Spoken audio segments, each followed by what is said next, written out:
부동산 X8 굿모닝 신소장의 신소장입니다. 여러분 안녕하십니까? 와, 드디어 두 분께서 네, 댓글을 달아주셨습니다. 감사합니다. 여러분 열심히 하겠습니다.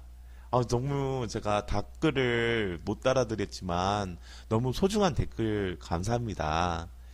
여러분 제가 기부를 요구하거나 혹은 좋아요 요구하진 않잖아요. 댓글로 좀 커뮤니티가 되는 방송이 됐었으면 좋겠어요. 궁금한 부분은 많이 물어보십시오. 제가 하나의 특징이 있어요. 저는 한 분야를 집중적으로 알지 못해요. 스페셜리스트는 아닌데 이게 공인중개사도 마찬가지예요. 이게 공인중개사라는 직업이 제가 볼 때는 부동산은 그 분야가 어마어마하잖아요. 그리고 주변에 관련 학문들도 많고요. 그것에 대해서 저는 조금씩 알아요. 제너럴리스트인데 그러면서도 전문가인 척. 근데 제 스스로 부동산 전문가라고 하기에는 너무 부족하다고 생각합니다. 네, 그거는 팩트고요. 그렇기 때문에 제가 그 상담을 잘해요. 전문가처럼 잘해요. 왜 깊게 상담은 못하지만 다양한 분야에 제가 답글은 여러분에게 투자 패턴, 투자를 판단하실 때 충분히 도움이 될 수 있는 부분으로 제가 댓글을 달아드리거나 상담을 받아드리도록 하겠습니다. 제 전화번호는요, 땡땡땡땡의 땡땡땡땡입니다. 1년 정도 지나야 오픈이 될 것 같아요. 네, 그럼 자, 농담은 그만하고요. 자, 방송을 한번 들어가 보도록 하겠습니다. 부동산 X 파일은 진실이 밝혀지는 그날까지 계속됩니다. 포털 다음 카페에 등록된 부동산 X 파일 카페에 많은 질문 남겨주세요. 오늘은 방송을 두 가지 섹션으로 얘기를 드려보도록 하겠습니다. 바로 업계약서와 다운계약서 그리고 재개발에 대해서 간단하게 이야기를 드려보도록 할게요. 그 전에 제가 말씀드리고 싶은 게 하나 있습니다. 저는 나는 명언집을 상당히 좋아합니다. 명언을 하는 인사 중에서도 제일 좋아하는 사람은 톰 소여의 모험인가요? 그거를 저술을 하셨던 마크 트웨인 이분이 명언이 정말 죽여줘요. 이분이 옛날 사람인데도 불구하고 현실에 알맞는 명언과 위트 있는 명언이 참 유명하죠. 주식에 관한 명언도 유명하지만 제가 재밌게 느꼈던 거는 사람을 알면 알수록 우리 집 개가 좋아진다. 진짜 현재에도 통용될 만한 그리고 위티가 철철 넘치는 그런 명언이기도 하죠. 제가 신념으로 가지고 있는 명언은 바로 이겁니다. 유홍준 씨일 거예요. 전 문화재청장이셨고 아마 그분 저서가 나의 문화유산 답사기요. 그거일 겁니다. 거기에 나왔던 글귀였는데요. 사람은 아는 만큼 보이고 보인 만큼 느낄 뿐이다. 아마 그렇게 쓰여졌을 거예요. 저는 이 글을 상당히 좋아합니다. 즉 여러분의 지금 현재의 상황이나 그리고 현재의 몸을 닫고 있는 분야 거기에 대해서 아는 만큼 해결 방법이 보인다던가 아니면 보이는 시야가 넓어진다는 것이죠. 부동산 방송은 제가 여러 가지 듣고요. RTN 방송이나 여러 가지 매체의 방송을 들어보면서 느끼는 경우가 하나 있어요. 예를 들면 재개발이나 재개발, 재건축이면 재건축, 혹은 오피스텔이면 오피스텔, 시장 사항이나 그런 것들을 전혀 모르는 상태에서 뉴스 몇 마디를, 몇 곳지를 듣고 거기에 따라서 방송 원고를 하거나 아니면은 여기저기 취합하는 걸 보고 이야기하는 사람은 전혀 다른 이야기를 합니다. 똑같은 그 뉴스에 인해서도요. 제가 뉴스가 얼마나, 네, 어이가 없느냐, 네, 소위 말해서 어이가 없느냐라는 이야기를 많이 했습니다. 예를 들어보면 제가 또 이야기를 들어보면 삼천포이긴 한데 이분과 삼천포를 얘기한다면 테크노마트, 제가 프라임 건설 얘기하면서 테크노마트 얘기했죠. 거기는 대표적인 테마 쇼핑몰이죠. 그 중에 2008년도인가요? 2009년도 우리가 서브프라임 모기지 사태로 인해서 금융위기가 발생이 되고 실물자산이 가격이 많이 떨어졌죠. 그래서 테크노마트가 10분의 1 가격으로, 네, 경남 그 최초 법사가, 네, 법사가 또 이렇게 토를 달겠는데, 그 경매 되게 오래 하시는 분들은 법사가라고 얘기해요. 법사가. 네. 법사가에서 10% 수준으로, 그러니까 10분의 1 가격으로 낙찰을 받았다고 해서 그만큼 경기가 안 좋다 이야기를 하죠. 하지만 그때 그 전부터 테마 쇼핑몰은 나가리였습니다.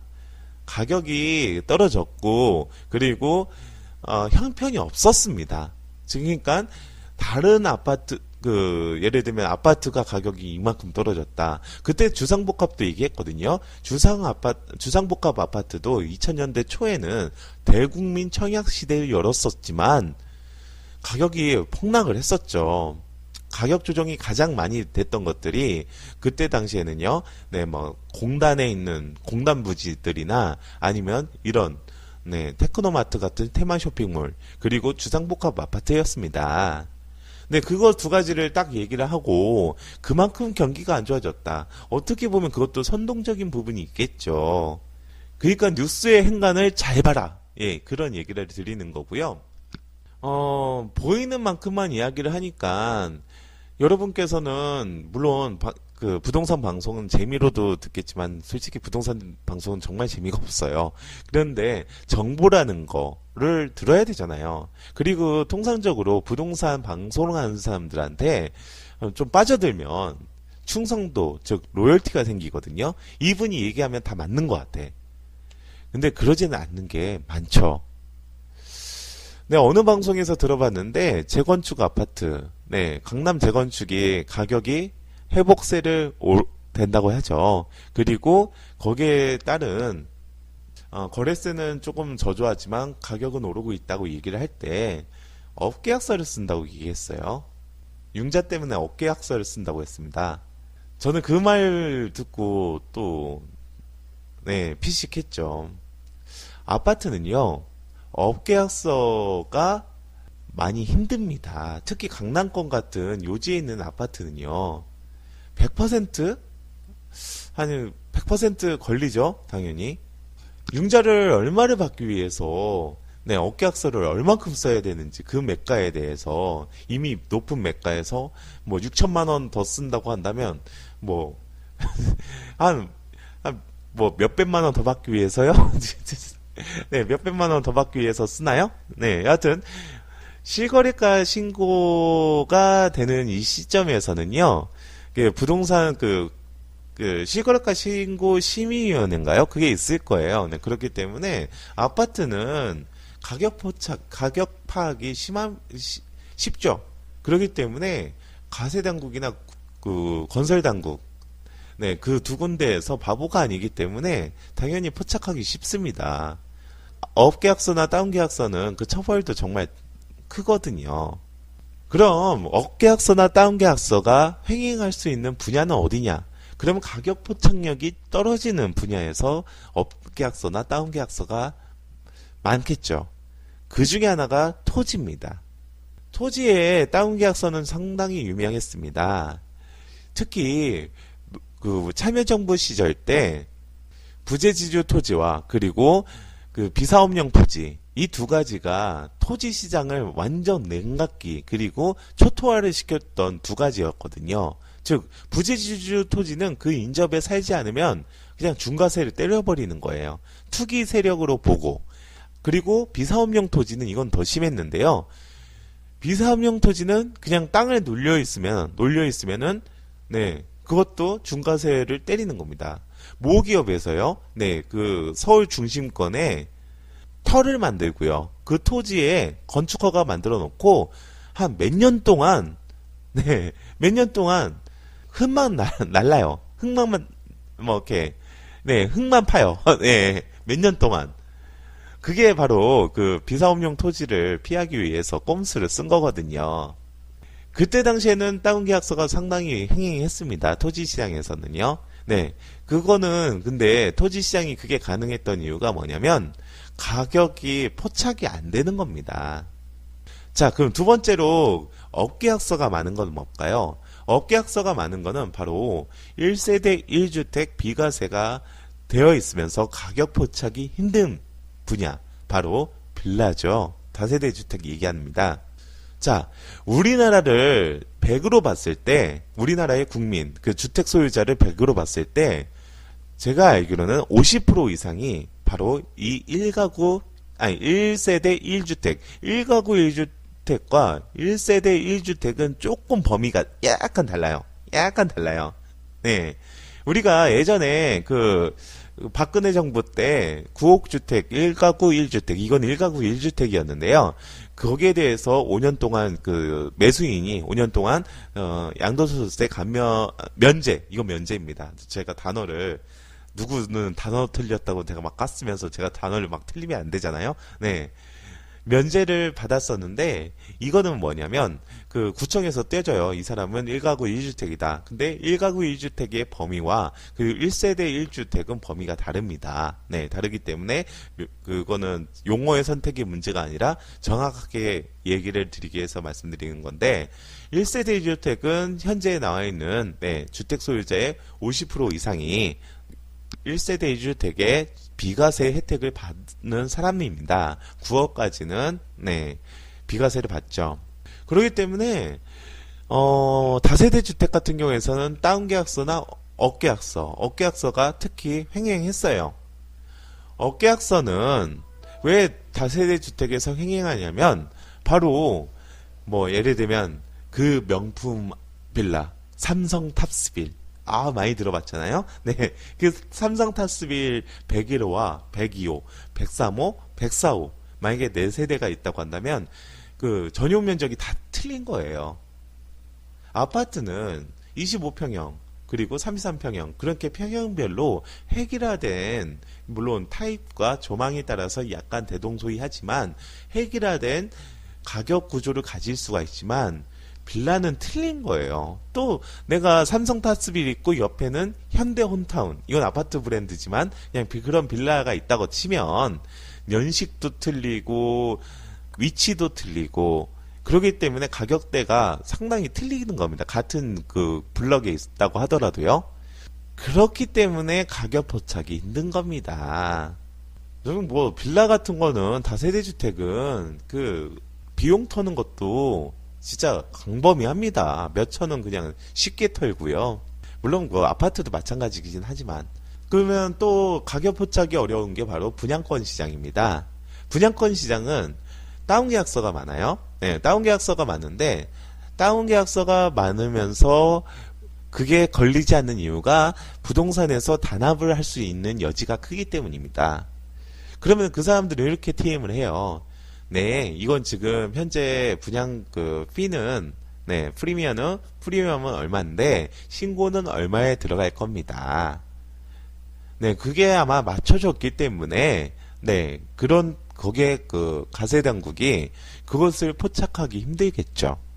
아니면은 신축 주택 매매업자 그리고 법인이 가지고 있는 자들은 법인세를 내거나 아니면은 신축 주택을 건축을 하면서 비용을 상계하고 살 수 있는 부분이 상당히 많이 있거든요. 그렇기 때문에 업계약서를 써요. 신축이 그래서 업계약서를 좀 쓰는 편입니다. 그래서 담보가율이 일반 구옥보다 높은 편입니다. 네.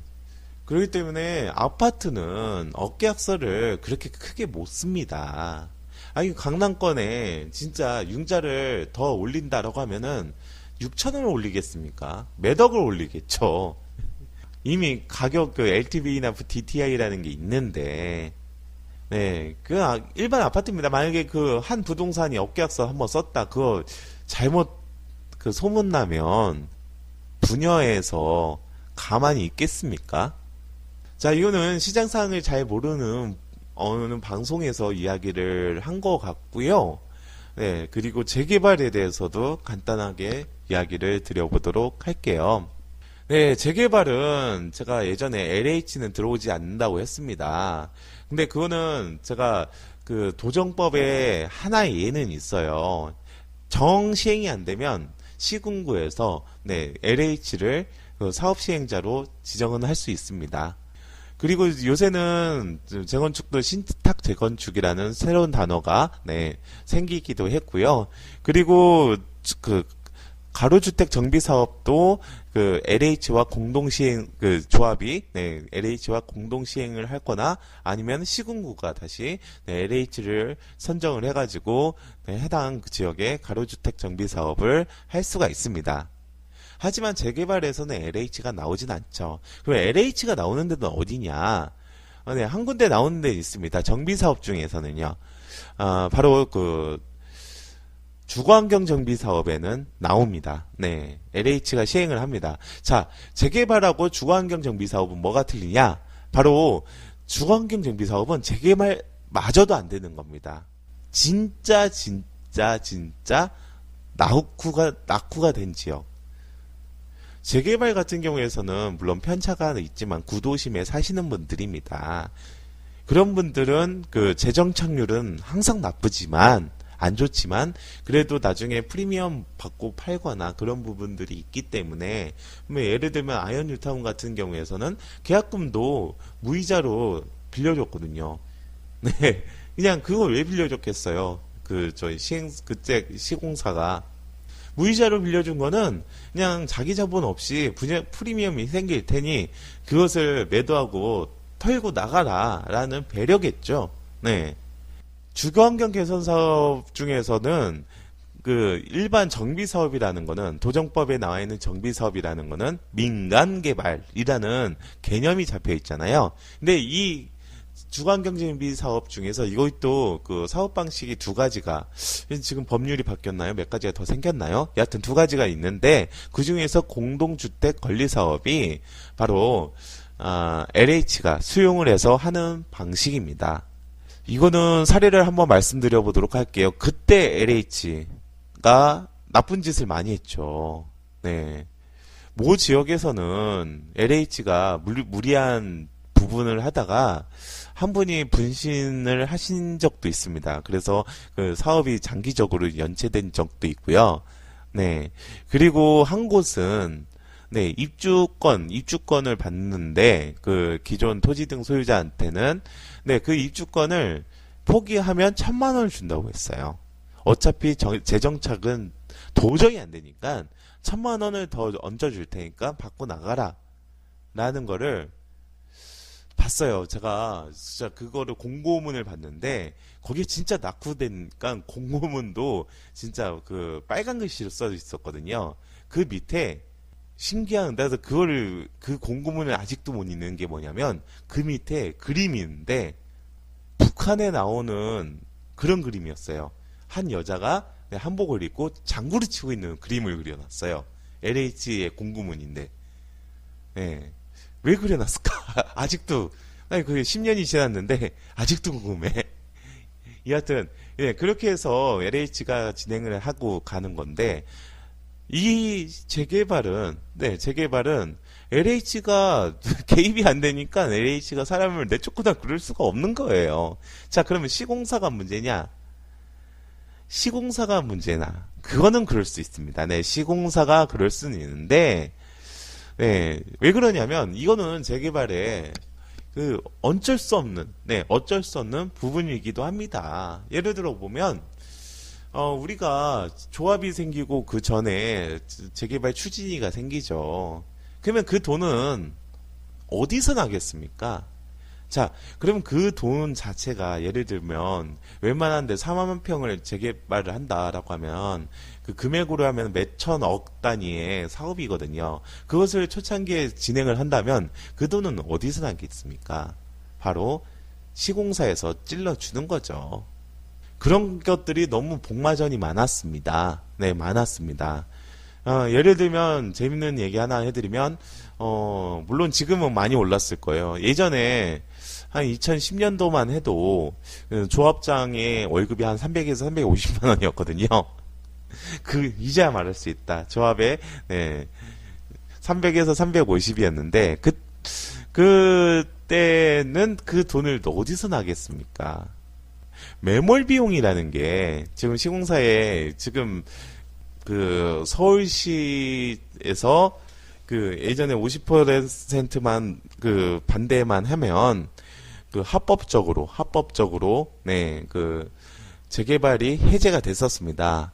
근데 이거 참 웃겼던 게 뭐냐면, 민주주의라고 하면 조합 설립의 80%인데, 네, 거기서, 네, 50%만 반대를 하면, 네, 이미 진행이 되는 상태에서, 그러면은 해제를 합법적으로 해줬는데, 그때 매몰 비용, 시공사가 청구를 했거든요. 왜 그러냐면, 그 조합이, 민간 개발이라고 했습니다. 조합이 시행사입니다. 시행사이기 때문에 시공사 입장에서는 시행사한테 청구할 수밖에 없죠. 그러면은 그 조합이 네, 받는 거고 그 조합의 구성원인 조합원이 그걸 내야겠죠. 그렇기 때문에 그게 문제가 많았습니다. 몇 군데에서는 몇백억에 대해서 청구 소송도 나왔던 적이 있었고요. 그러면 서울시에서는 국고 보조를 해야 된다. 그런 분에 국고 보조를 해야 된다고 했는데 이게 국고 보조가 안 되는 이유가 이게 공공사업이 아니기 때문에 국고 보조가 안 되는 겁니다. 예를 들어 보면 그 재개발이 잘 됐어요. 그래서 수익이 났어요. 그럼 그거를 국고에 기속을 시켜주겠습니까?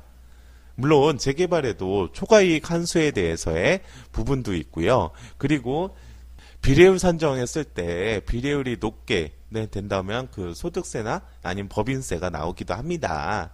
그런 부분도 있겠지만 궁극적으로는 그 조합이 시행을 하는 거기 때문에 국고가 들어갈 여지는 없는 거죠.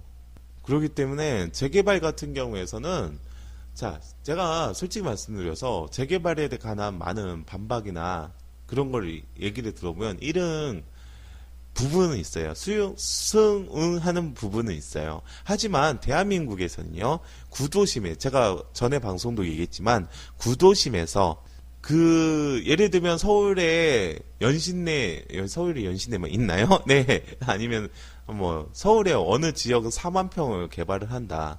그걸 수용을 하겠습니까? 수용이 되겠습니까? 그러면 지자체는 얼마의 돈을 써야 되겠습니까? 지금 도시계획시설이 지금 2020년에 없어진다고 했잖아요. 네, 실효가 된다고 하잖아요. 장기 미집행에 대해서 그것도 못 사요. 그냥 못 사는 지자체에서 지자체가 관리를 하거든요. 재개발은.